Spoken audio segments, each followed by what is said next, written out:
That's how I always introduce you to people. Like you've become on this podcast like my friend that I know through Magic, or at least my friend who plays Magic. Right. But the reality is, whenever I like introduce you to other people, I'm like, we did Smash together. Yeah. He sat with the fucking weirdos in the Smash 4 room. How did we meet though? Because it was Smash before it was Pokemon, right? It was definitely Smash for Pokemon, but Smash at McMaster used to be a part of McMaster Geeks, which was a club on campus, and that was McSmaster 4. Yeah, McSmaster 4 and prior, and it was run by Joseph Seeger. They were great tournaments. It was a great community, and then it completely died when the head of it graduated, and so we took it over. We said, okay, we're gonna start up Smash Club. Did it under Geeks, and we started like not an insane. Listen.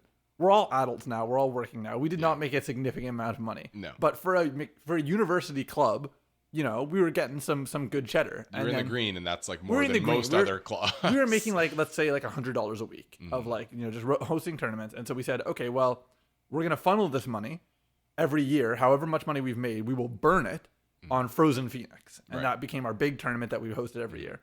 And then Geek Club got really upset because they're like, you have a profitable club under our banner. Right. You should be buying equipment for us, for our other sections of Geeks. Like you should be a funding vessel for like the anime section of Geeks. And I'm like, that's fucking cringe. Like you guys didn't earn any of this money. So we bailed. The classic commerce student mindset. Yeah. If we're being forced to give this money away, let's just embezzle it instead. Well, so we had the head of McMaster Sports come over because he was thinking about starting an esports department. Right, I do remember this. And then while he was with us, he's like, so are you guys reporting any of this income? And we're like, well, no, because it's spent by the end of the year. And he's like, we're reporting it as a loss, so we don't have to pay Geeks taxes on it. I think McMaster's pretty strict. Like you can't earn like I want to say more than like $200 in a year. And then so I was like, all right, well, we'll find something to spend it on. And it's not anime. Listen, I'm just saying, someone had to pay for Boston Pizza every week. I mean, it's funny because like at the end of the day, Smash is famously a loss leader. It's never been something that you do because you want to make a major profit. Right. But while we were at McMaster, charging, let's be honest, like nothing for entry. Yeah. We were consistently profitable. And I think it's mostly just that the space is like the sole expensive thing about Smash tournaments. The TVs you can find on the side of the road. Wii's, I bought 30 of them for $15 a pop back in 2017, I want to say. Yeah. And then, the space is the only thing that costs money. Like the rest was free labor. The rest is free labor. Remember the shopping carts from Fortino's that we all carts. My friends would always ask me, they're like, why do you push shopping carts of old CRTs across campus consistently once a week? And I was like, I'm being driven as a slave labor. And I would sit in my car and I'd play Bang Dreams. You're following us with like a megaphone yelling at us, push harder, peons.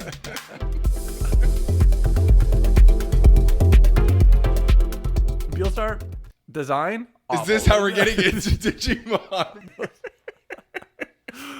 Listen, I'm just saying it's a good entry point. So Beelstarmon is a bad designed Digimon. It's just a woman with massive underboob. Oh, we're talking about artistically, terrible. Yeah, artistically just awful. And like if you look at half of her card arts, like her bones don't bend the way human bones do. No. Maybe that's because she's a Digimon, but I mean, to me, I think it's bad art. Anything goes in the digital world. Exactly. The design space of Beelstar is great. It's a mega that you can play for 0 if you suit this condition. Right. And I think that they've repeated that. They released a second Beelstar that was kind of the same idea. Unfortunately, it's so fucking wild that we are at a point in the game where playing a mega for 0 is like, well, that's too slow. Because you can't swing that mega till next turn. Right.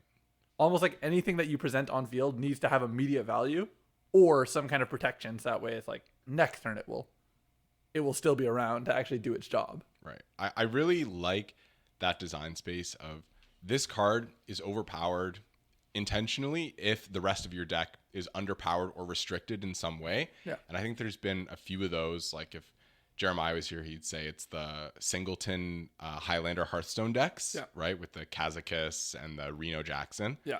And then there's also in Magic, that is the companion mechanic, which Yeah. is very controversial. Yeah, because those are like really weird. Like if you have these two colors and then also fit this requirement, like 80 or more cards in deck, it's like Yes. one of them. That's the blue-white one that blinks things. Yeah. That one's pretty good. The one that was broken was Luris, which is black-white. And the condition, I think, was the mana value of all cards in your deck are 2 or less. And that, in aggro decks, is, wow, great. I wasn't going to include any 3 or higher CMCs anyway. So I just get a free card in my opening hand. And they're really good, right? Like they're like, are they like commander level powerful, or are they? They're pretty strong, but the main issue was that they were just a card in your opening hand in addition to your 7 keeps. Yeah, and Magic, I mean, we actually talked about this last week, but Magic is extremely negative turn over turn. Yes. In terms of hand size. Supposed to be. Modern Magic is not so much. Yeah. In Standard, Standard, that's definitely how it goes. And even some modern decks, but basically card advantage is much harder to come by in Magic than it is in Digimon. And so it's a lot more impactful when you have a known card in your hand in addition to your 7 starting. And it's also the same card every time, right? It's a card that is, I think it was 2 CMC or 3 CMC or whatever, right? So it's a card that you can play fairly early, and you can say, the rest of my deck is 2 CMC or less. I'm going to just build most of my deck around supporting this card that's always going to be my starting hand. And that's the thesis of every commander deck ever. Yeah. Where it's like, I have this card in hand at all times. The rest of my deck is just going to be full support for this one singleton card in my deck. Digimon is right now exploring singleton as a format. Like Bandai is hosting official tournaments that are singleton. Yeah. And as a result of that, we've been playing Chosen One format. I don't know if we've talked about extensively. You and I have talked about it a little bit, but yeah, give me a refresher. Yeah. All right. So the idea is, it's kind of like what you're describing with Companion. But it's a singleton format, regular size, 50 card deck. But you choose one Tamer card and one level 3, and you add them to your starting hand at the start of the game. So it's essentially a 7 card starting hand where you choose 2 cards. Otherwise, it's just a regular singleton format. The thing is, Tamers are really good. That sounds super powerful. It's extremely powerful. And especially now that we have SR rookies, you can just go, all right, I'm going to put a Patamon in the back. I'm going to put TK on field. I know exactly what my Patamon is going to come out, turn into, and gain a memory. Right. And that's basically the ideal turn 1 for the yellow vaccine deck, right? You know exactly, okay, so next turn, Patamon's coming out, turning into a level 4 for free. Digivolve into this level 5 for a cost and from hand. And then most likely be able to hit Mega on second turn consistently. Right. And that is something that, you know, we're theory crafting, but it is very consistent, and you were helping me with it. If you guys don't know, Ian's been helping me get back into Digimon. My one friend who plays, this is actually a good opportunity. My one friend who plays Magic, Julian. Hello, I'm Julian. Nice to be on the podcast. Thanks for having me. This is the Errata Sonata. Oh yeah, you know what? Sure, let's take the opportunity. Welcome to the Errata Sonata podcast. This is going to be a bit of a special episode, what we're calling Merry Garuru Xmas. Because as foretold in prior episodes, Noah and Jeremiah are busy with the holidays, and we really want to talk about ban lists and the naughty list. The naughty list that Gabumon and Garurumon have gotten on. But before that, I'm gonna have Julian. What were you saying there? Okay, so I was gonna say hello. I'm Julian, and Ian has been helping me get back into Digimon. I think I played very briefly during the BT, was it the BT9 era? I think it was before that even. I think it was BT8, and you, I mostly just showed you Agumon Expert, and you freaked out about trash being called the recycling bin. Yes, I did.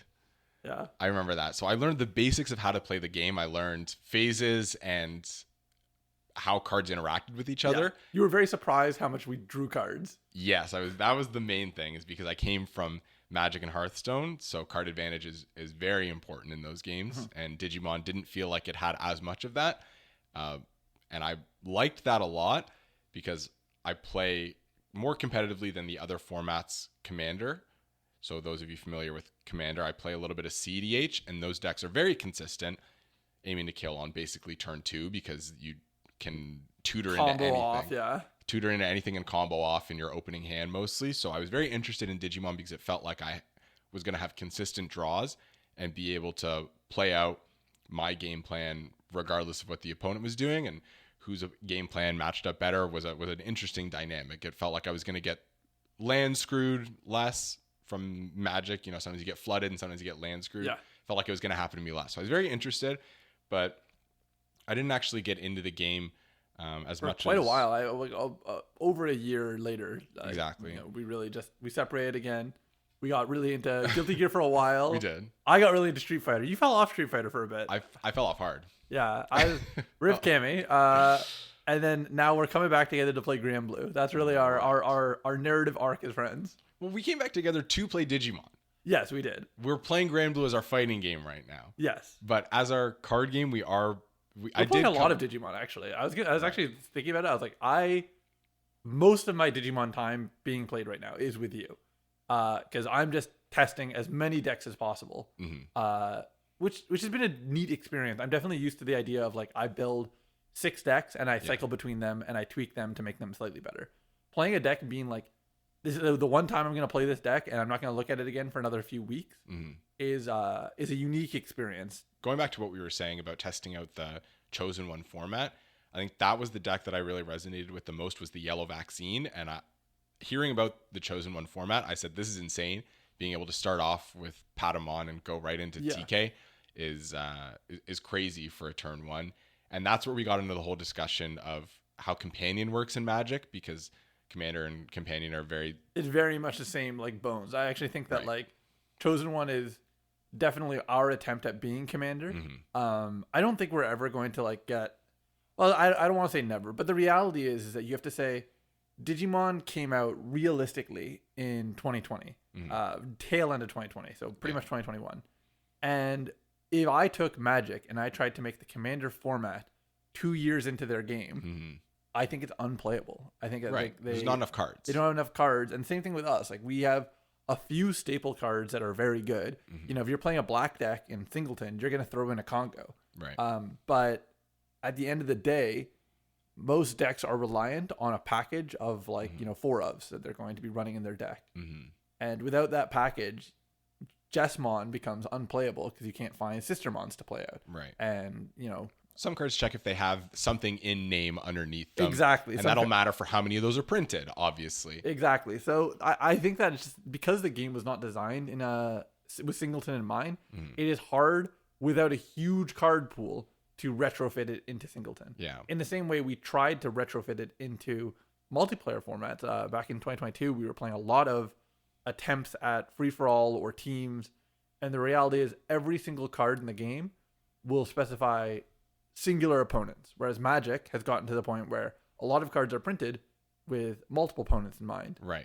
And that didn't used to be the case. A lot of those old cards that affect multiple opponents do so because they were written poorly more than anything. Yeah. Where it says, the other players or whatever it is take this damage or whatever it is. So it's not like the game was created with Commander in mind. And I think Commander didn't come in until quite a while after the game had come out. Yeah. But now you're right. Yes, they do print a lot of cards that specifically mention Commander in name. And obviously now all cards are printed with Commander in mind. Yeah, they're aware that the format is popular. Right. And so it's just more things to buy. Yeah. So, well, that's what I was going to ask. So with MTGO and Magic Arena, you still have to, like, it's like Hearthstone. You open cards still. It's not like you have every card in the game that's available. Yeah, Arena, you open packs. MTGO, you can purchase singles. Okay. That feels funny still. Yes. I'll be honest. Am I just a freeloader or am I old? Because I used to play Cockatrice is what I played. Excuse me? These nuts me? What did you... Cockatrice? Oh, okay. Yes. Yeah, that's the Project Drasil of Magic the Gathering. Yes. It's pretty old. I swear they used to have MTGO CDs, like, in like the cereal. CDs what? In like the cereal boxes. You would know buy what's like funny? a box of checks and you would get an MTGO. I might be able to find it. I think within 20 meters of us, I have one of those discs. I think I opened it up literally in a cereal box. Yeah. That's how it used to be. And so I think it suffered a lot of like the old internet where they're like, oh, we'll just put a real money marketplace to buy singles on this game. Like how out of hand could this possibly be? They're digital cards. People will surely charge fair prices for digital cards and not spend their life savings on this virtual reality video game that is new to the market. And here we are. They 20 were years wrong. later. They were very wrong. I'm very filled with a sensation of like I brought this up before, and it's something I so strongly believe that even if I've mentioned it on the podcast before, I'll mention it again because I think it's really important. I dream of a day that card games said for all sets of the game, you can purchase from the developer a secret rare for this price, an SR for this price, a rare for this price, uncommon for this price, and a common for this price. And essentially set a cap on what the market can charge for those cards because they will always be available from the developer. And just saying like, this is the cost of us, printing the card for you in post. And what I think would be fair and would be reasonable is to just do that 2 sets later.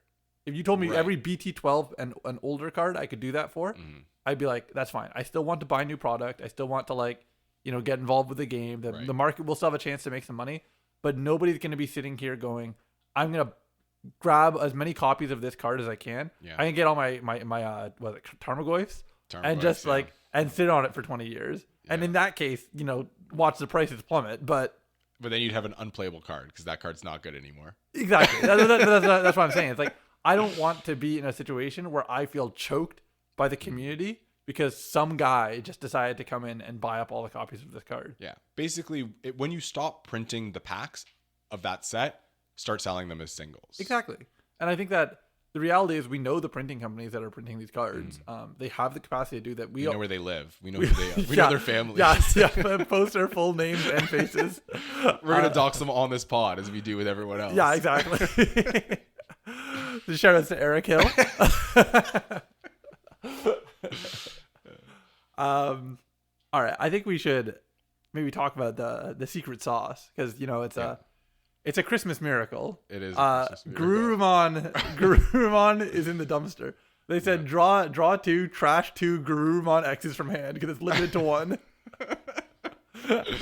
I mean, it's a good card. I felt like when I was first playing any of the X antibody cards, just being able to digivolve for 0 and not commit to, I think even staying the same level is a positive. Yes. Because you get an extra inheritable while keeping the same stack that you would at the top end, right? I will say that most of them at least didn't really enable you to stay the same level and get a new inheritable because the level 6s that you were going off of didn't have an inheritable to offer. But that said, they were still all very good. I mean, you experienced Beelzemon X for the first time the other day. Yes. Trash 3 security on Digivolve. Right. They're all very powerful effects. But for the context of the listener, let's maybe go over what actually got hit because we're calling it Guru Xmas, but it's a little bit more than just that. So it's Gabumon X antibody. Gabumon X antibody from that is the blue-purple Gabumon X. Yes. We've got Garurumon X antibody. We've got Bukamon, the first baby that was ever hit. Crazy. And then we've got Apocalymon, the first secret rare that was ever hit. Anubismon. And we have Anubismon, which I think is the first SR that was ever hit. So we're getting a lot of firsts in this ban list. And a lot of hate for purple. Interesting. A lot of interesting that both purple and blue received all of these bans. No hate for green. But we're in a funny game state. Like, this is going to be an entirely different game from what we experienced in Japan. Right. You were saying that Anubismon was having success. A ton of success. It will get its chance to shine in EX5 because the ban list won't really hit until BT15. Right. But that said, it's going to be influential to say the least. These cards are very powerful. Garurumon X was probably going to become the new staple purple bottom end. Right. Pretty much every purple deck was going to be able to say, I don't care about my level 3s and 4s anymore. I'm just going to run Gabumons and Garurumons to essentially cycle my deck for as little memory as possible and then go up into something else. And honestly, running something else was like an affectation. It's like, oh, I really like Eismon Scatter Mode, so I'll focus on Eismon Scatter Mode. Right. But Garurumon X was doing Eismon Scatter Mode job better. Yeah. So, I mean, I get that want to remove it, but I was going to say, you come from Magic, and there a lot more staples exist in the game. And really, when I look at that Garurumon package, I could have just seen it as, here is a 15 card staple package for purple decks. Right. And I wonder if that would have been better to just sort of view it through that lens and let it keep living rather than say, get rid of it. I don't want this to like exist in the card game. Right. And I really want to see what you thought about that. Well, it seems like so far from what I've seen with a ban list, and just to note, this is my first live ban list reaction. Yes. All of the other ones have been in retrospect where you've kind of explained to me this card was popular or strong for these reasons, and so it was restricted to one, and these were the effects on the meta game thus so. And this is the first time I've ever been ahead of the game, like seeing the ban list before they go into effect. And so it seems like, from my perspective, they do like to ban a lot of cards that I would consider staples, where they're not necessarily unhealthy for the game per se. Our first per se in this episode.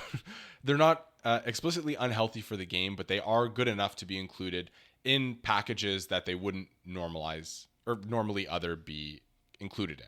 Yeah. So seeing that makes me think that they really love their packages and they want you to run these packages. And that is a very interesting design philosophy. It's a little bit more heavy-handed than other games where they ban cards or restrict cards when they're explicitly unhealthy as opposed to just auto-include, right? Like Magic, I don't think will ever touch Counterspell. No. Counterspell, Lightning Bolt. Like, there's a lot of good cards that just can continue Lightning to Bolt exist. was banned from Modern, I think. Was actually Let me a one cost, 3 damage check. spell.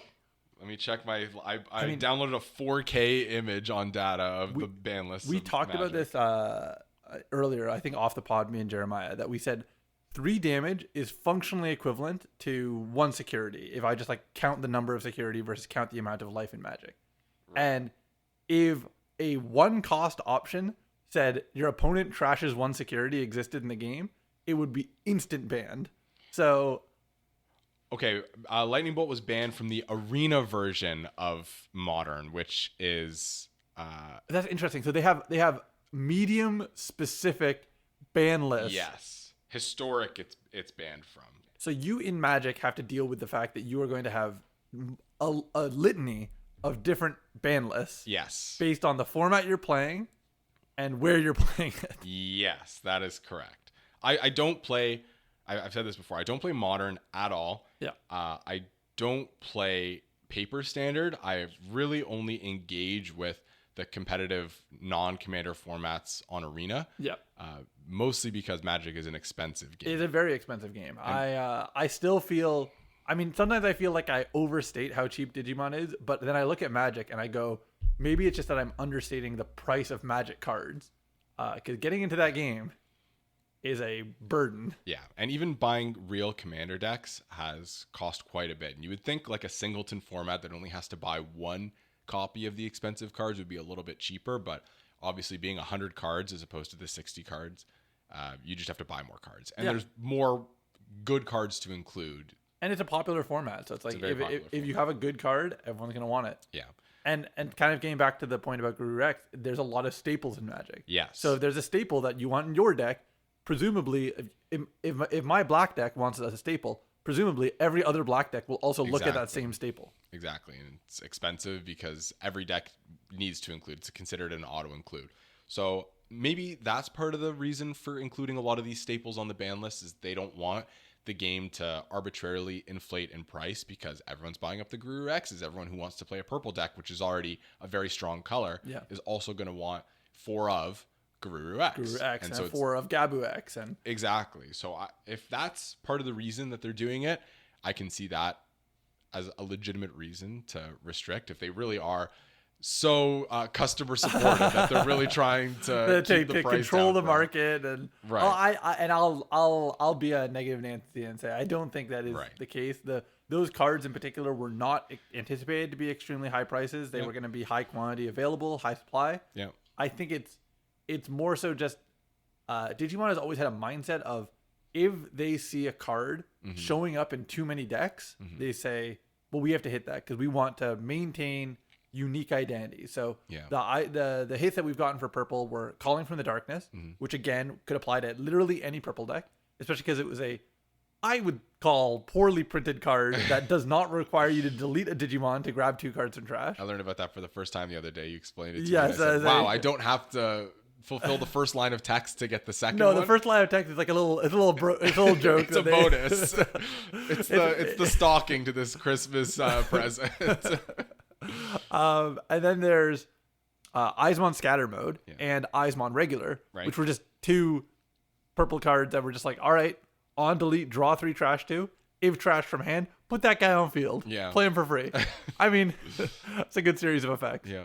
Those existed as the 3 main examples that we had of purple bans. Right. And realistically, I think that is indicative of how Digimon wants to actually apply their ban list. If they say, if this card is appearing in above X percentage of purple decks, we need to get rid of it.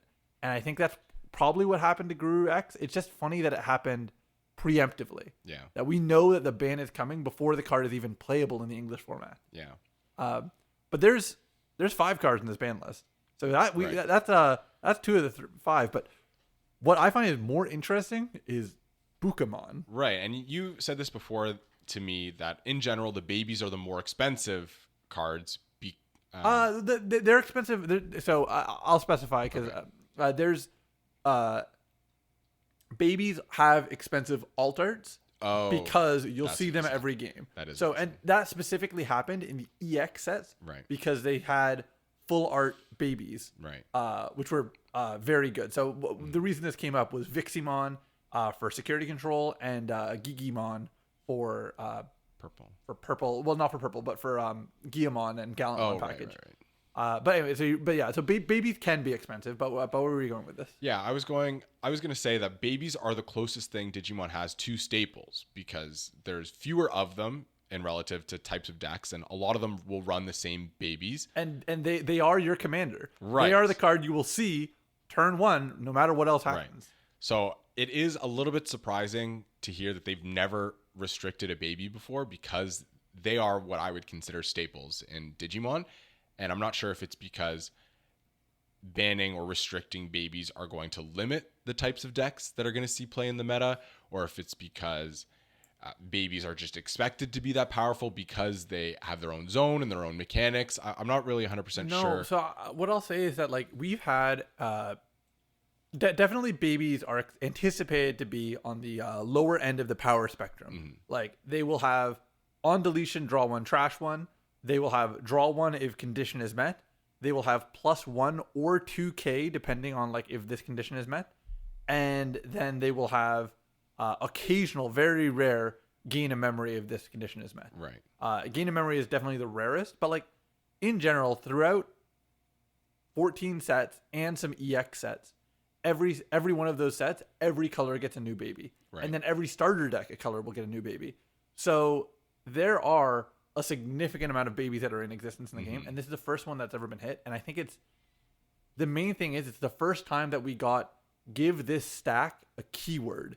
Okay. And that keyword was jamming, which is already a powerful. Which is a powerful effect. I mean, I think that it really only was seeing play in if you're building a big stack of blue cards, or if you're running some kind of blue rookie rush. Right. Which both of those, like, they got value out of the card, but you also weren't drawing cards. Like, every time I played with that card with Bukamon in online formats, I was saying, well, I've got 4 cards in hand, so I'm really running out of resources while I'm trying to chip you down. If you can stop my assault, I'm gonna run out of steam and I won't be able to play the game anymore. Yeah, it definitely felt like when I was playing against that deck, Ukomon was a little bit more of the engine of that deck.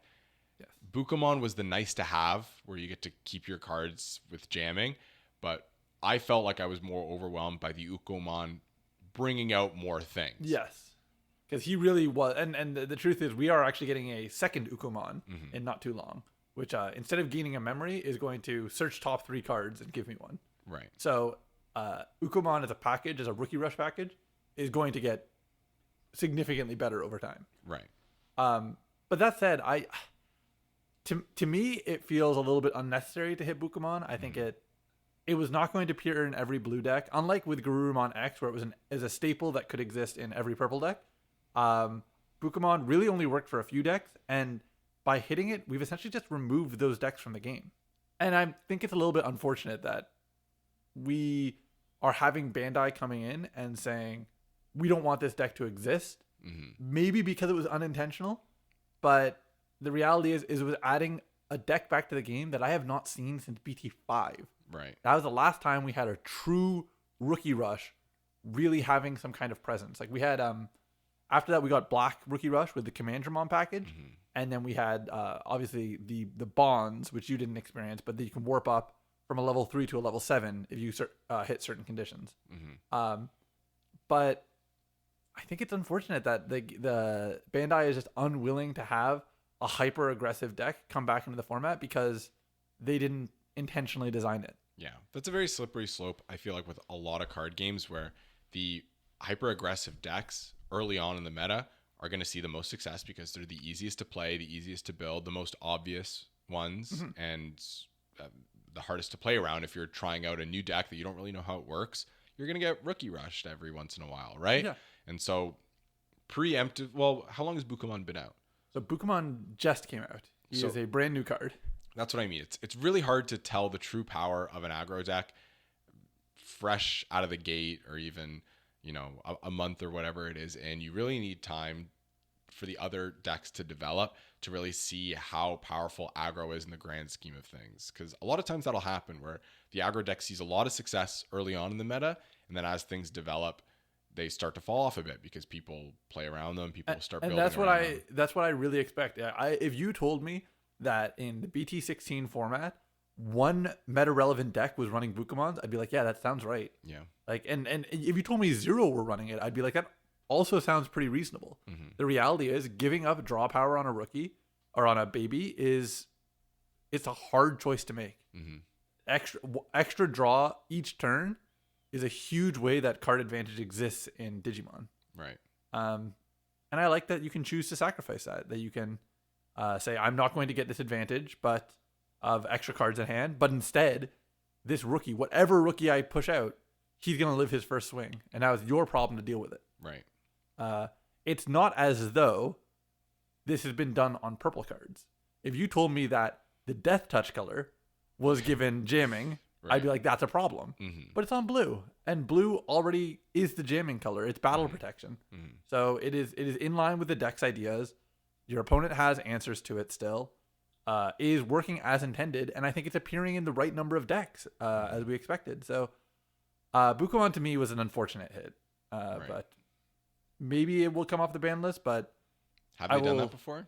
So there has been removals from the ban list, but they're extremely rare. So Tommy just got removed from the ban list, which I know you've seen Tommy, but when Tommy first came out, he was considered extremely oppressive because blue was essentially freezing board states and then just leaving you with a bunch of dead bodies on field. And Sora Joe were just gaining 2 memory each turn because you didn't want to digivolve on top of your frozen cards. Right. So Tommy was considered extremely oppressive in his time, but he came off the ban list.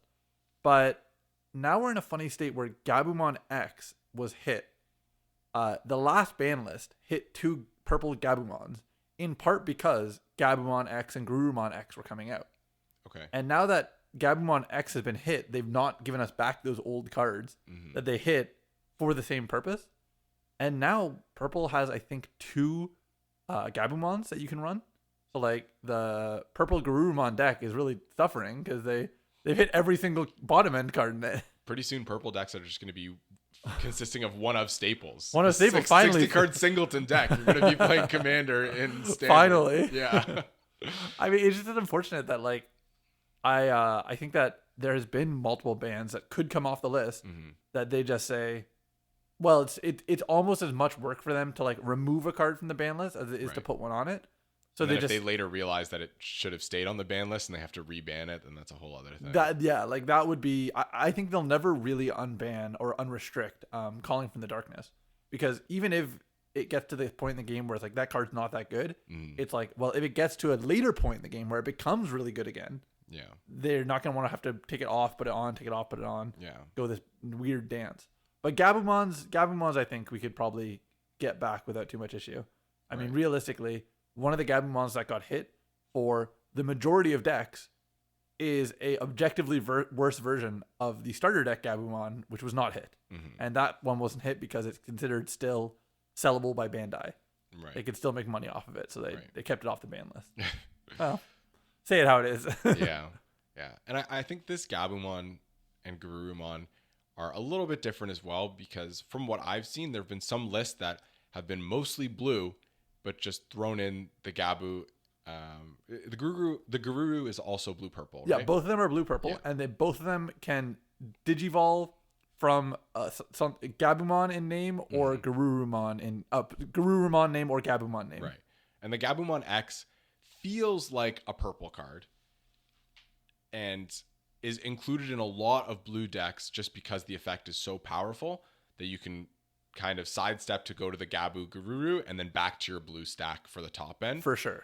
And I think that is pretty unique because they both have effects that serve purpose in both blue and purple decks, which I really like about the dual color cards.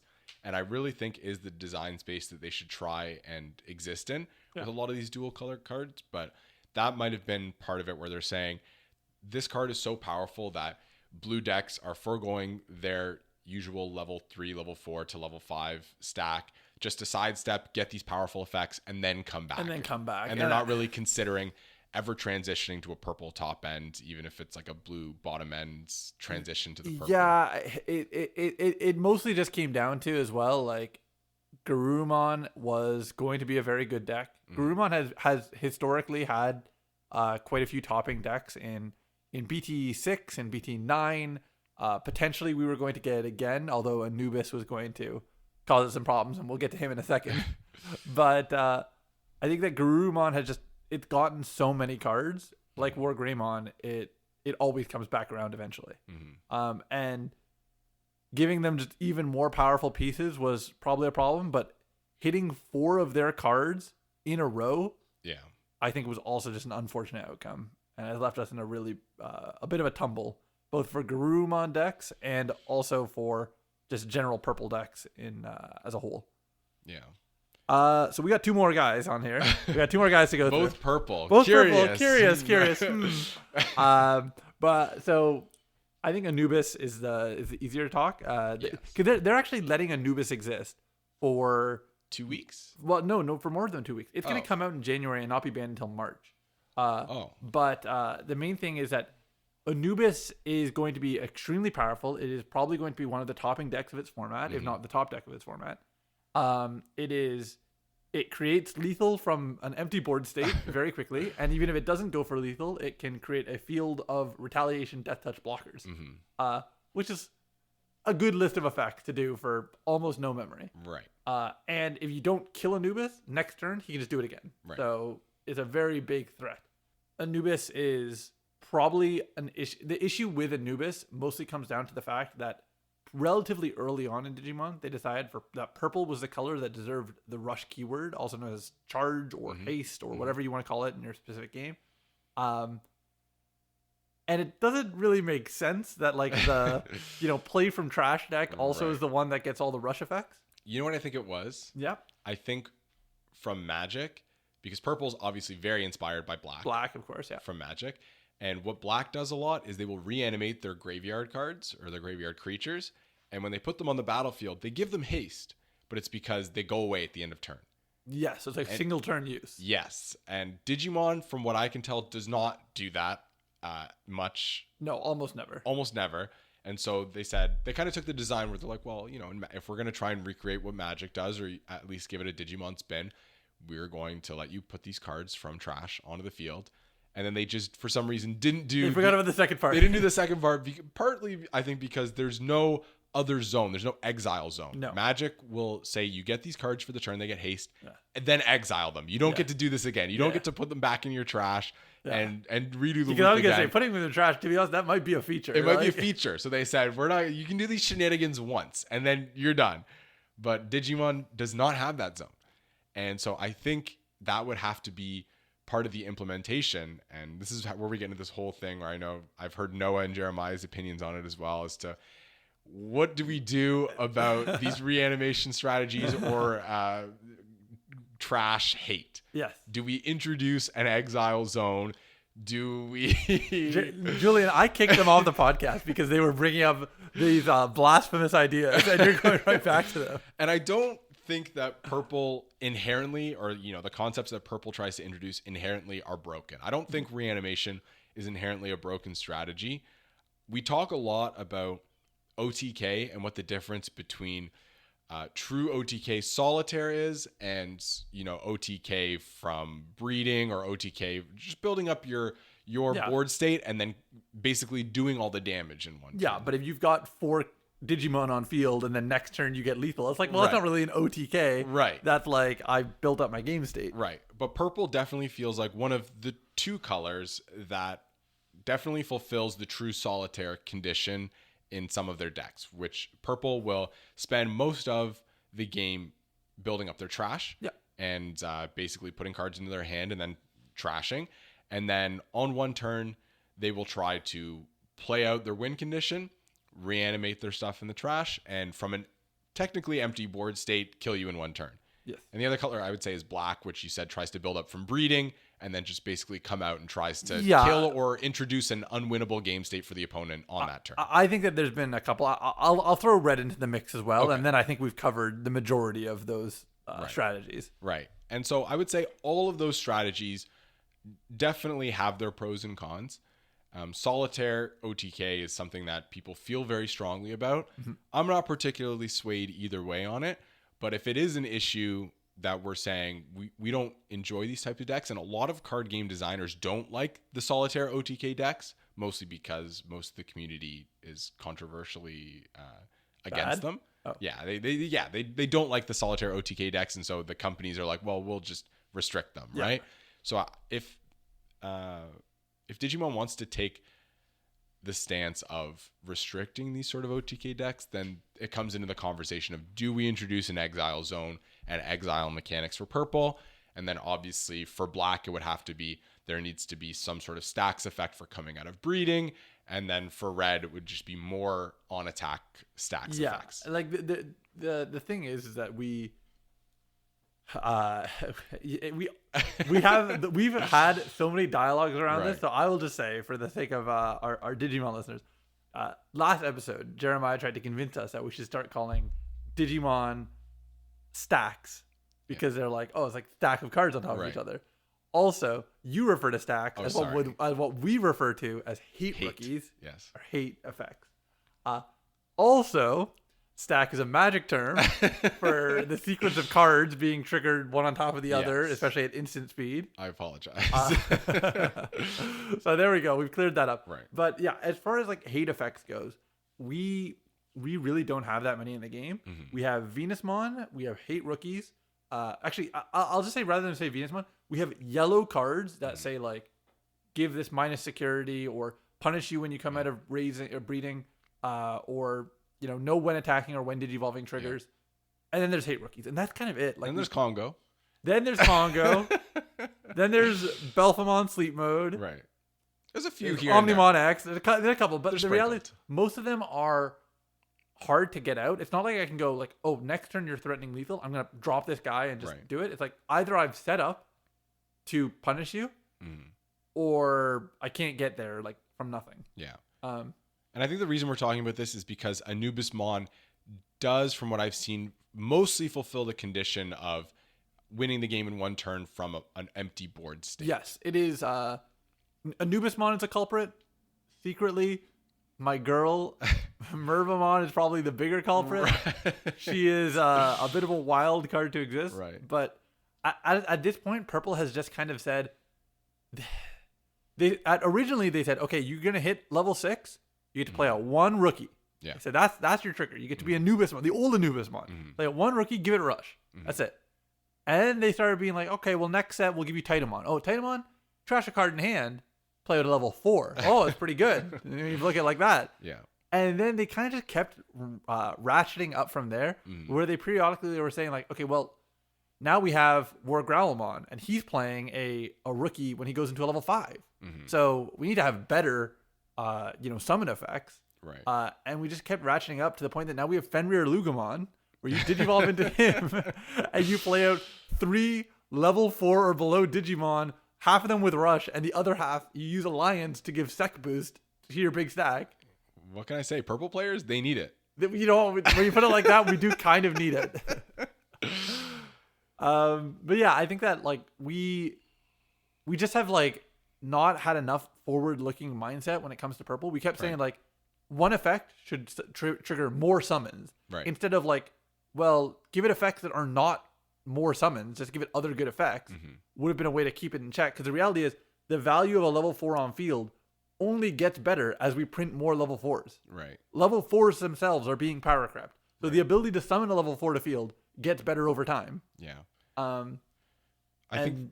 Oh, sorry. Well, no, it's just that I'm in a frustrating state where like I like these game mechanics. Yeah. And I play these game mechanics, and then I also look at them and I go, this was a poor design decision, and it has led to purple sometimes becoming, like you said, it contains a lot of those solitaire OTK mechanics. When I think that the interesting parts about purple, let's take Mervamon for example. Yeah. Mervamon, it's a lot of text on one card, but the important thing is it says all cards with Crossheart or Retaliation gain Rush and Blocker. And I'm like, that card would have been way more interesting if it just said gain Blocker. Right. Or like cross gets blocker and the other condition gets Exactly. rushed. I could have like, some kind of like, give and take. And like, I think that would have, because it's such a blanket effect. It's such a blanket effect. I can use it for anything. It's a control piece. It's also like an OTK piece. There's a lot of games where I look at my opponent's board and I say, oh no, you're threatening lethal. I'm going to play a Mervamon for net 7 just to be like, okay, now I have 3 blockers on field and 2 of them have Death Touch. Right. Like, don't fuck with me. Yeah. And that's like, it's a really good card, probably to the point that like it represents a lot of the design issues that we've had with purple, set over set, that have kind of gotten to a bit of a boiling point by now. And I think it's unfortunate because one of the best answers that I've felt feels really good against these types of purple decks is Purple Mill, because purple effects inherently draw more cards than other cards because the condition is to trash afterwards, right? So a lot of the cards that in other colors are draw 1 are draw 2, trash 1, or draw 2, trash 2 in purple. And so you just thin your deck a lot more than other colors. And so playing Purple Mill obviously fills your trash, but if you do it at the right time, it can cause you to draw out very, very quickly. Especially with Ruin mode, if you can just say functionally skip your next turn, then you don't have to worry about all that noise. Right. And I think that's a very interesting game dynamic that I like a lot, where Mill is trying to trash cards from your deck, and if you're playing whatever it is, a Mervamon deck, you love having cards in your trash. And so finding the balance of when you can start going for your heavy mill effects, when you should, ease up on the brakes, when you should go for it, is a very interesting mechanic, right? Like you're constantly checking the Merva player's trash and saying, do they have what's Ignite Mon? The You hate Ignite Mon. How many Ignite Mons are in the trash? Checking those conditions. Is your top end in there? Do you have the Mervamons in there? We'll take a very 1 second quick aside to say wild decision to say Mervamon plays itself, a level 4, and an Ignite Mon, and then the Ignite Mon gains Rush, swings, kills the Mervamon, kills whatever you have on field, and then I just say, I'll just build up this level 4 now. Right. Yeah, I think it's a very cool interaction between the two decks, where Mill's win condition and Merva's win condition are very much one and the same, and they are accomplished in this sort of ebb and flow that is very interesting to navigate. It's just unfortunate that they're both purple decks, and that the the hate pieces that are required to deal with I guess both types of decks really only exist in purple. Well, I've got bad news for you. As a fan of Mill, this may be a perfect point to talk about our final card on the ban list. Yes. Perhaps I don't even think it's perhaps. Definitely the most oppressive Mill card the game has ever printed. Right. Which is Apocalypse. A long-awaited card because he's from the this is a nostalgia pick. Yeah. He's a secret rare. They never hit secret rares. Yeah. But Apocalypse, he plays from hand. Yeah. He sucks up 3 level 6s from trash. Sucks those guys. And then at the end of turn, he says, suck 1 more for me. Just real quick. He's not satisfied. He needs to suck 1 more for good measure. And he's pretty much like, you just drop him for 3. He's a 15k blocker, reboot, retaliation. And then also, you know what? For kicks, do one free on-play effect. Just choose Get your yourself favorite one. something nice. I mean, it's a good card. Yeah. And realistically, it was threatening to be the most oppressive, go from like nothing on board to game's over. Yeah. Please mill 16 cards and then also deal with my two 15k blockers before you can touch me. Yeah. How do you feel as a mill fan about Apoclymon and its So hit? I haven't played with Apoclymon in a deck. We were doing a few testers for future sets, you and I, and we kind of restricted it back to BT14 because, you know, I'm getting into it and I'm planning on attending some paper locals. So we were saying, let's limit it to BT14. So I've not played a game with Apoclymon in my deck, and maybe that's for the best that I'm not, I don't get to see what I'm missing out on. Apoclymon seemed strong, but to be perfectly honest, I think playing with a card rather than reading it gives me a lot better of a feel for the strength of the card. And this is the thing where I think if you're going to restrict the Anubismon, I think the Apoclymon is just the next logical leap to say, well, we probably need to restrict this too, because these were the two decks that kind of kept each other in check. And so to restrict one, you would probably have to restrict the other. Okay, yeah. So I'm not particularly swayed on this because, again, we're saying this is my first time seeing a ban list live reaction. Yeah. Live Julian reaction. Yeah. Doing a pog face. So I'm not 100% sure on whether this card was really going to be the end all be all, but I mean, he's the apocalypse. He's the apocalypse. The reality is he was definitely going to be very good. Yeah. He was going to be extremely non-interactive. And I think that Mill has always been bad for most of Digimon's life. You've played, listen, you've been living up the good life. You've played the best version of Mill, which is Millith. Right. You've never tried to make Creepymon work. No. Listen, I spent years in the mines cooking up Creepymon. I mean, you guys in Digimon have it good. There does not really exist another competitive version of Mill in a card game that I play. No, I think almost every other version of competitive Mill exists in games where you life deck instead of having life totals. Right. In which case everyone's a Mill deck. Right. But I think that you would have definitely gotten the chance to experience it. It would have been dominant. I think it would have gotten a lot of rage. It did very well in Japan, I know. Apoclymon is, honestly, to me, it is more of just an indication that Bandai is now willing to hit secret rares. Yep. Which to me is amazing. I think that it's so good to say, don't care about the financial impact of your ban list, care about the meta impact of your ban list. Power to the players. I'm for real. I really don't think that it would have been good for anyone if we just said Secret rares are untouchable. Secret rares are untouchable. Because then if they print a bad secret rare, we're stuck with it. We're stuck with it for life. Yeah. Never introducing a standard mode in this game. They fiddled with it in Ultimate Cup format. I think it just has no impact on the game. That was the theme of your first episode, right? Was going over the Ultimate Cup ban list. Exactly. ban Yeah. list. Right. And like it would have mattered a bit, but within a couple months, it's just like it would have just been okay. Well, we're gonna play the new decks, and their power levels are all spiked. So Right. Digimon's, I think, experienced too much power creep and been designed without rotation in mind for too long to implement it now. Yeah, and we've been saying ban list, but it's not really a ban list. It's a The restricted restriction list, yeah. Which is another thing that I kind of wanted to talk about, where Because does Magic do that? Do they limit to one, or do they ban outright? they ban outright. I think the only other game that I've ever really heard that restricts to one is Yu-Gi-Oh. Yeah, so Yu-Gi-Oh I think has, I might be wrong about this, because Yu-Gi-Oh has 3 copies of cards per deck, I think. See, this is where you lose me. I don't know. Exodia was I played only Exodia. My deck was I'm joking. I didn't play any Yu-Gi-Oh at all.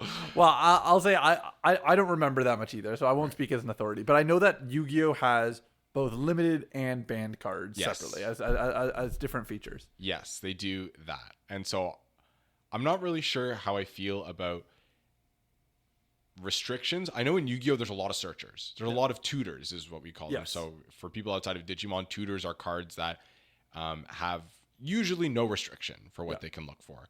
And they can pull... You search your deck for a card, you take it out, and then you shuffle your deck again. Right. Digimon, after we start the game, we never will shuffle our deck again. Right. When I said no restrictions, sorry, I didn't mean that. I meant no restrictions from the amount of cards you can search through from the top of your deck. Obviously, some in Magic will say pull non-creature cards, whatever it is, but you basically look through your entire deck and pull out whatever you want. Digimon, from what I can tell, that does not exist? ? No, as of right now, it does not. Right. Most of them are reveal, and that's why I see cards like the Commandramon, where it's like reveal 5, Reveal right? 5, and that's a huge number compared to like the trainings, which is reveal 2. Yeah. And so I see like Commandramon reveal 5, and I was like, this is great. I'm pretty likely you will know your whole deck by the end of the game if you trigger reveal 5 a couple times. Right. And the reason I brought this up is because when you're restricted in Yu-Gi-Oh, when you're tutoring, you can still find that one of. It just means you only get to play the one copy, and it's harder to have in your opening hand. Yes. So a lot of the Yu-Gi-Oh cards that are restricted to one are, I would hope, obviously I don't know this for a fact, I would hope are the ones that are most impactful when they're in your opening hand, and that's why they're restricted. Mm-hmm. Cards that are mostly trying to be in the bulk of your deck that you're going to tutor for are probably outright banned when they're instead of being restricted. And so Digimon, when they restrict cards, this is where I kind of get a little bit of confusion, is because when a card is limited to one, to me, that kind of means that you're hoping the deck will search through a significant portion throughout the course of the game and will find that one of that you have that's restricted and be able to only play it once throughout the game. And I'm not sure if that's what they're going for. Have they said kind of why they restrict cards instead of banning them? So one of the things that when we were getting restricted cards, they were saying was these cards are too effective when used multiple turns in a row. So like one of the most impactful early restrictions was Ice Wall. And Ice Wall is a card that says for 1 mana, whenever your opponent attacks with a Digimon, they lose 2 memory. So you pay 2 to attack for every instance of attacking. And what would happen was people would go, I'll play an Ice Wall to pass you 1 memory to end your turn. Okay, so if you attack, you end your turn. So that's pretty impactful right there. And then they go say, okay, I'll wait till next turn. And then next turn, they'll end turn with another Ice Wall. And it's like, okay, well, I don't have an out here. Like even if I want to swing twice for game, I can't do it. So a lot of decks just ended up feeling like they frozen my game state with one card, with that Ice Wall. So that was the logic. They were like, we don't need to remove this card. We just need to prevent you from being able to use it 2 turns in a row. And that makes sense. That's kind of what I'm getting at, where you'll find this card throughout the game because Digimon's a high draw power game, and you'll be able to play it once. It's a powerful card. You play it once. You just can't get that powerful effect more than once. Yes. And that's kind of the logic. And this is where my confusion comes from, where purple, even if your card's restricted and it ends up in the trash, you play it once, it ends up in the trash, you most likely can get it again. That's what Calling from the Darkness is for. So Calling from Darkness, I understand it being one of, because options are a little bit harder to pull out of trash unless you're playing Millith or whatever it is. They're a little bit harder to pull out. There's quite a few more purple cards that I've seen that will pull Digimon out from your trash. So limiting Digimon to 1 in purple is basically just saying, where is this one single card how do I find it? Yeah. How do you find it? Is it in security? Is it in your opening hand? Is it at the bottom of your deck? It's basically restricting for purple is just limiting how easy it is to get that first copy out. Yeah. Which I'm fine with for most types of cards. Like I said, Calling from Darkness, I think I'm okay with that being limited to 1. Yeah. I think the problem starts to come in where cards that are specifically meant to be reanimated or taken out of trash probably should just be banned altogether if they're going to be restricted. Yeah, I think that's kind of the energy that's been going on. I mean, realistically, the number one card that's been a question for has been not the recent banned card, but the old Eismon. Yes. That card specifically, it's like, well, if I can get it into hand, I'm gonna just play it again, and when I play it again, it'll play for free for 0 memory. Yeah. And I think that card specifically probably should have just been banned if they were going to address it at all, because it being a one of, for the longest time, every deck was saying, I'm going to run scatter modes and 1 Eismon. Right. And eventually I'll find it and eventually I'll play it, and it will be very powerful when I find it. Right. And then often you would use a Calling from the Darkness to get it back again. Yeah, that makes sense. Because you said this card's too powerful. So okay, that's our ban list that we have pretty Yes. much. That's pretty much everything that we got hit in this latest ban list. It's pretty substantial. It's definitely not a nothing list. But I really wanted to come at this from the perspective of, okay, we've gone through a lot of changes to the Digimon ban list. This is unlike anything, at least we've ever experienced. On the Magic side of things, Yes. are we actually seeing that kind of like impactful ban list? Is it changing up the whole meta when they drop, or is it like hitting one deck at a time? It usually hits one deck at a time, but the way that it works in Magic is because you don't really have a restriction on what can be in your deck, that a lot of the cards that are hit can be run in anything. Yeah. Not only because a lot of the cards that are hit could be colorless. So in Magic, we have color restrictions only by what's printed on the card, right? In Digimon, I think it's a little bit harder to get around color restrictions, especially because you need to have sources to play certain option cards.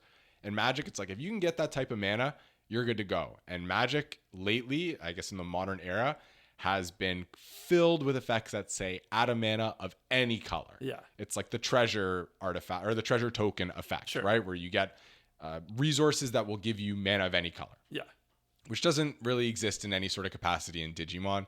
There aren't really any cards that say ignore color requirements. I wouldn't say that. Unfortunately, there are. All right, but don't worry. They're definitely rarer. Yeah. On the So those types of cards sort of enable strategies to run powerful cards in any type of deck. And so I think a lot of the cards that are banned do have high presence, but I would say for most of Magic's history, the cards they ban are specifically because they're too powerful. Yeah. It's not because they're staples. It's not because whatever other reason we want to say about printing, prices, whatever it is. It's mostly because this deck is dominating, largely in part because this card is too hard to deal with. Yeah. So we're just going to ban this card. And are those bans with the intention of like reducing the presence of the deck or killing the deck?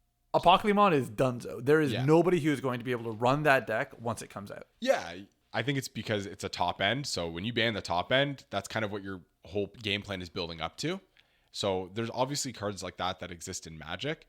But then there's also enablers, right? Like there's different types of cards in every card game. You've got like your batteries that give you resources. There's your engine, which gets you towards your main game plan. And there's your finishers, right? Sure. So if you ban a finisher from a deck, it's probably going to kill the deck, right? Because that's the whole thing that deck was built around. Yeah. And that's exactly what I would refer to as Apocalymon. We really hit our finisher. We didn't, actually within the Apocalymon deck, we actually got several hits that hit Apocalymon. Garurumon X and Gabumon X were what I would refer to as engine pieces. Yeah. And then Apocalymon, the finisher card, got hit at the same time. So that's huge. And we hit all sides of this guy. So that's what I mean is Magic sometimes will ban like battery or engine pieces, but it's mostly they look at it from a perspective of like, is this card just too hard to deal with? So a lot of times it is the engine where I think, for example, banning a card called Oko, I think it was just too generally good. It was too easy to play that card. He was too strong once he was played. He didn't really end the game by himself, but he was just too much value. Yeah, because he shut down your opponent's ability to play value creatures, right? Yes, because he would just turn them into 3/3s. Right. So he was very powerful because also just the type of card he was is he had rush. He could use his effect right away as soon as you played him. So that's a big thing in old card games. They hate doing that. They hate giving things rush. So I think that's part of it. But there's been a lot of staples in Magic that have stayed purely because they're batteries more than anything. Like I would say Mishra's Bauble in Modern, I see a lot of. Again, I'm not an expert. Is that like a Modern. Soul Ring style card? Yeah. So it's a 0 mana artifact. It's actually what I want to say is very similar to. Remember that green card I showed you? Where it's called Green Plugin. Right. It's very similar to Green Plugin, where it's a card that you play in order to cantrip itself. Yes. So I don't know if you guys have. You know, it's so funny. You skipped listening to the last episode. Okay. Jeremiah was upset because we didn't let him explain cantrip in more detail. So this is our chance, our cantrip revival, our cantrip calling from the darkness. It's a card that replaces itself. It's not that hard. That's all it is. Thank you. So it replaces itself, and it's actually the plugin is mana positive because you can Yes. play it for 2 and you can reduce a digivolution cost by 3. So you play for 2, Yes. draw a card, digivolve something that would digivolve for 3 or less. Yes. So it's like that's potentially mana positive Right. and card cycle. So I saw that card and I said, how is this card not banned? How's this card not a 4 of in every How is deck? it not 4 of, and how is it not banned? Because in any other card game, it's free value. Yeah. Literally free value. Yes. But in Digimon, obviously, there's a lot of restrictions because you search instead of tutor. So You you sit don't in the breeding zone sit instead in of the- being on field. right. You sit in the breeding zone. You just want to have more bangers in your deck because you just draw through it so quickly. Yeah. Like the draw isn't that important. And there's also more commonly hate rookies that say you can't reduce digivolution costs, I guess, which is part Yes, of it. although I actually think that card would not actually be affected by those hate rookies. I know that Okay. you have some confusion with the digivolution thing. As a very quick summary, because this will be useful for our audience Yes. as well. Blossomon reduces digivolve cost to 0. Okay. Green plugin causes you to digivolve for a cost of 0, and that cannot be prevented by hate rookies. Okay. Also, Garurumon X digivolves for a normal cost of 0 Because it's on top of printed. Garurumon. That's because printed as a special line of text. exactly. So it's like those are the 3 different ways that we have of functionally reducing digivolve cost. And I do get that. It's reducing an existing cost or paying an alternate cost. Exactly. And that is present in Magic as well. But Mishra's Bauble, which going back to it, is like Green Plugin because it's a 0 mana artifact that replaces itself. And draws, you play it for 0 resources and it replaces itself. So all it does is it thins your deck, and then like Purple, if you can get it out of the graveyard and put it back onto the field, then it's positive from then on. It's already fulfilled its duty of as soon as you play it, it fulfills its duty of replacing itself, right? Yeah. So you don't have to invest any initial cost into the card, and then if you ever get it back later, you're all green from then on, right? Yeah. Well, not green because green's terrible. Sorry. Green's terrible. You're in the It's purple, baby. green. You're all purple from then on. It's Purple Friday, baby. So that's kind of the type of card that I see in Magic, and I say, this is a staple. It's a battery, and it's not banned as far as I can remember in Modern. It's But it's a valuable card that you could run in a ton of decks, Right. Because it is functionally free value, Right. in that game, and that's not a card that they would hit. And No. I think the closest comparison, even though I think it's stronger than that, is it's pretty similar. Is our trainings? Yes. It's pay 2, gain 2, search 2, choose 1. Right. Which is very very similar in terms of function. Right. As Misha's Bauble there. I can't imagine that trainings are ever going to be hit, largely because every color has them. Yes. Like that when there's a parity of effects across colors, Digimon seems to be a lot more willing to say, we don't need to worry about banning them. Right. When only one color has access to a really powerful effect, Digimon goes, we have to deal with this right Right. now. And that makes sense to me. And that's the same thing as Magic, right? Because I said it's a colorless card, so any deck can run it. So that totally makes sense to me. And I personally would like to see a little bit more of that in Digimon, where staples can be introduced without being limited.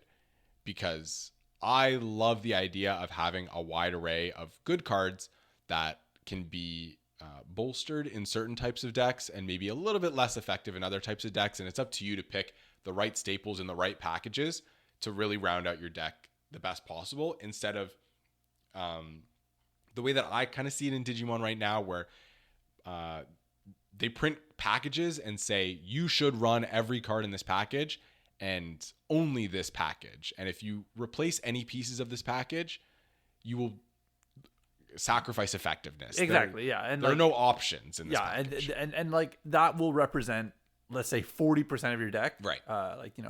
5 new cards came out. You run all 5 at 4 ofs. And then the rest of the deck can be variety, but often they end up just being like a second package. Like you just be like, I've got this package, and then I mixed it with this second package, and that's one deck. Right. Or more often, what happens is like they're like, I'm gonna run the new Jesmon package, and then I'm gonna run a bunch of old Jesmon cards because they work in the deck even if not quite as well as the new cards. And that's what it does feel like. It feels like you've got like your A team in Digimon, like you've got like the package you're really building the deck around, and then you've got the B team, which is like the cards that you're fine with seeing, but you'd rather draw the A team. Yeah, exactly. Okay. I think that definitely can be can be a pattern. And I think that you've experienced that in Millith with, boy, you feel great when you find a black Growlmon. Yeah. But if you find a Growlmon, you go, fuck it, I don't want to kill a 3K Digimon. I want to go grab 2 cards from trash. I want a calling. Yeah. And this is even going back to the Chosen One format, right? Where it's like, this is something we struggled with when building Yellow Vaccines, where we said, I want to run 4 Patamon and nothing else. No other level 3s. Yes. I want my Patamon to be my bottom end, and I want to only draw them. If you could run 12 Patamons, you definitely would. Right. Like the BT14 super rare Patamon. Right. And so we were saying in Chosen One, it would be amazing because I will always have a level 3 in my opening hand, and it'll be the best level 3. Yeah. And the only other level 3s that I would even consider running are the hate rookies maybe in this deck, right? I really have no need for anything else. The only reason I ever put the Kudamons in is just because I need to search a bit. I need to search a bit, and I need to have level 3s in my opening hand, and the only way to do that is to just put in the B team. Yeah. The Kudamon B team as opposed to the Patamon A team. Yeah. So that's definitely interesting to me, where from Magic's perspective, they are much more lenient on staples than in Digimon, but I think it's just more of anything an old perspective as opposed to like a new age perspective, because as we just saw in the historic format on Arena, they're willing to ban staples. Yeah. And I think that's new design philosophy as compared to old design philosophy, where new design, they're kind of like, these cards are run in every deck, so just based on play percentage or inclusion percentage, we're going to ban these. And even touching on, we're going to go out of left field, they're touching on Pokemon. It's so funny because I was going to bring up another card game. So you do this one. Not a card game. I'm talking about the video game. I'm talking about, that's right. We should introduce this. Julian is a big Pokemon head. I'm a big Pokemon head. I did play a lot of competitive Pokemon, but I just want to just very quickly say that this is how Smogon, the unofficial Pokemon ladder system, competitive ladder system, this is how they do bans. Is they say this Pokemon has this percentage of usage, it's getting raised up to the next tier of viability just based on its inclusion percentage. It doesn't matter how good this Pokemon is. This could be the worst Pokemon in the game, but if its meta presence is over a certain percent, it's getting bumped up. Yeah. And if you get to the top tier and a Pokemon still has this percentage relevance in that tier, it gets banned. Yeah. Doesn't matter if it's Shedinja or if it's appearing too often, they say no more of this. It's gone. If it's too big of a staple, it's gone. Yeah. So I think that's a very new age sort of. That is a very unique thing. I think it makes for a lot of interesting dynamics within Pokemon. Yes. But at the same time, it's funny because it's not really indicative of power level as much as it's just of presence. You could just have something that. You could have a wall that is like, okay, well, it's not like it's not sweeping in Pokemon. Right. It's just sort of, helping, or a pivot Pokemon. That would be even bigger. It's like, if it's the best pivot in the game, if it's the only pivot, it will presumably be run in a significant percentage of decks. Talking about Landorus T, baby. Okay. It's all of the things you just said. Yeah. And that's why it's been OU, the highest non-ban tier forever. Yeah. And that's the whole thing, is that it just has such a high meta relevance. This doesn't really matter, but isn't Ubers above OU? Ubers is above OU, but you can't get to Ubers by you have to be specifically given the crown. Like you have to be like, this is banned from OU. Okay. So Ubers is like kind of like it's like not the real form. Yeah, because I know, God, you'll correct me on this. Yeah. Isn't Rayquaza Mega Rayquaza banned from Ubers? Yes. Okay. I was like, that's the only one I know where I'm like, hold on. Yeah.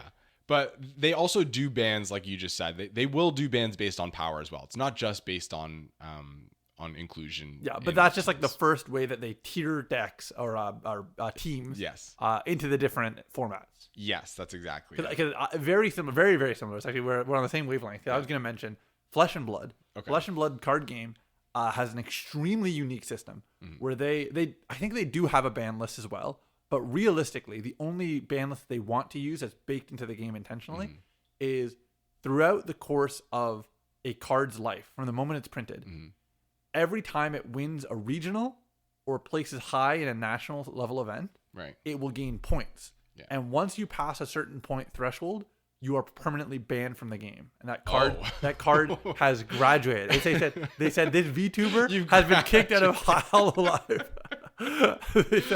And they banned the card. To the big stream in the sky. The way it worked is it essentially was like the top deck of the format would be knocked. He'd graduate, Right. and then all of the tier 2 decks that were right below him were like, well, now we're super dominant, so they also graduated like a few months later. Yeah. And so you cycled out like a lot of the top decks in quick succession, and then they had to say, okay, well, now we're gonna print. Now that we've cycled out a certain number of decks from viable play, we are now going to say this is the new accepted power level below what they were at. Right. And we're going to intentionally print leaders that are on par with those decks. Because those decks were kind of similar to Hearthstone. Like you had a very clear leader card that leader deck idea that then would, you'd have to build yourself around and you'd have constant access to their leader ability. Yeah. A lot of Hearthstone decks are like that too, where it's the deck is named after one card because that's the card you're trying to go for. And Hearthstone has the legendary system, which those types of cards are inherently one-ofs. And so you'll obviously build around that card if that's your win con, right? And Digimon, I've seen they do that a little bit as well, where the Beelstar deck will be called Purple Beelstar Star or whatever, right? Dude, you're scaring me. If somebody comes in here and says I'm running green Beelstar, I'm sweating.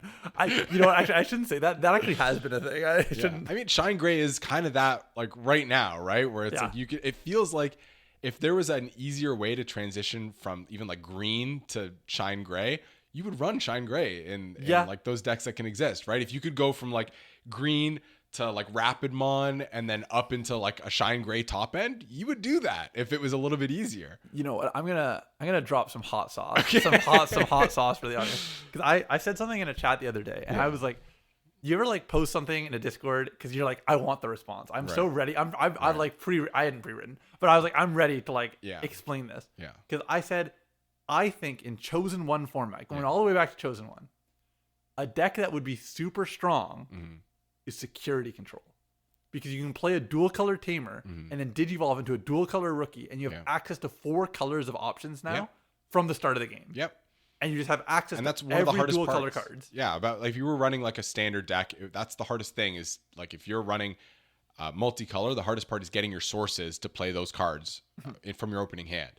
So I totally agree with you. I think that would be like kind of the secret sauce for Chosen One. And the solution to that right now is I think I mentioned Shine Gray, but now that I'm thinking about it, I kind of did that with Death X in my yellow vaccine deck where I think I was running Patamon bases and a few other yellow bases and yellow babies, but one of my top end cards was Death X. Well, yeah, because you got into Ophani and then you got to Death X off of that. Yeah. I go to Ophani and then Death X. And so it was a card that you can get away with it when it's your top end because you're expecting by that point in the game, by the time you can legally play your level 7 or whatever, Death X is level 7, right? It's level 7. By the time you can legally play your level 7, you've already drawn the pieces required to get there. And so that's kind of why you can get away with it. But you're right, in Chosen One, if you can fulfill that condition on turn 1, just do it. Just do it, right? It's funny because I'll mention that Death X is a good pivot back to ban just because it was the first secret that people said, I really wish this could be banned, but we can't because it's a secret. Oh. Because it was so present. There was a period of time, and that time isn't really over, where you could just say, you're building a deck and you got 49 cards, you go, just toss a Death X in there. Yeah. Just toss in a card that you will not digivolve into. You'll just play it to field if your opponent ever dares to go wide. Right. And I think that is a very funny card to exist, and I hope that we don't retroactively go back and ban it because I think it is that's a staple card that I think is neat. But it's just funny that we went from BT9 where everyone was saying, oh, we got to get rid of Death X to now Apoclymon's banned before it's even out. When we needed him most, we tried to ban him. I think that might be where we call it. I think we've gotten to a lot of sauce, as we say in the business. Yeah, well, this was a lot of fun. I really appreciate you having me on. I'm loving the pod so far. Oh yeah, our original fan, our number one. I listened to a few of the episodes as the testers before it was released, and I had a really good time on this Merry Christmas. And I guess when the listeners will be hearing this, it'll be right before New Year's, right? Yeah. So happy. Hold on, we got Merry Garurumon Xmas, and then we got and then obviously we have Happy Honda Days. But I guess happy. Happy New Year. Oh, it's so boring. All right, I think it's a Happy New Year. I think that's probably the way we'll have to do it. All right. Happy Garurumon Year. Happy Garurumon. happy Greymon X. All right. Thanks for listening. All right. Have a good night, guys.